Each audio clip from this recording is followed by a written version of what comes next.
Kinumpirma naman ni dating anak kalusugan party list Representative Mike Defensor na nasa maayos na kalagayan si dating Marine Sergeant Orlic Guteza. Sa panayam ng Bombo Radio Philippines sa dating mambabatas, inilahad niya kung paano nakipag-ugnayan si Guteza sa kanya. Halos 2 linggo na ang nakakalipas upang kumpirmahin na siya ay nasa maayos na kalagayan.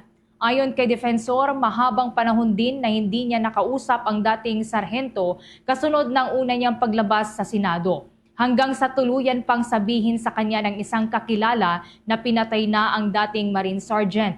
Gayunpaman, napanatili naman umano ni Guteza ang kanyang kaligtasan saan man siya naroon sa ngayon.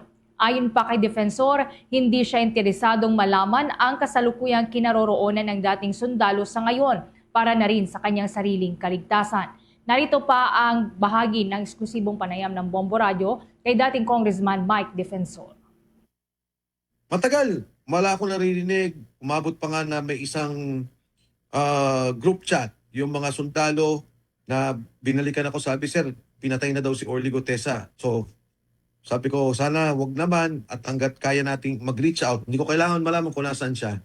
Pero awa naman ng Diyos, nagpadala ng mensahe about a week ago. 2 weeks ago ata. Ang pinapasabi is maayos naman siya.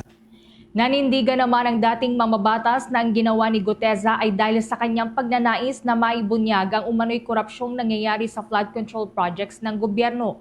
Gayunpaman, nakakalungkotan niya na mistulang pinipigilan pa siya ng gobyerno. Maging siya rin umano ay nakakaramdam ng galit dahil batid nila ang lawak ng kaalaman ni Guteza sa mga ibinunyag niyang impormasyon. Ngunit siya pa umano ang mistulang inaatake.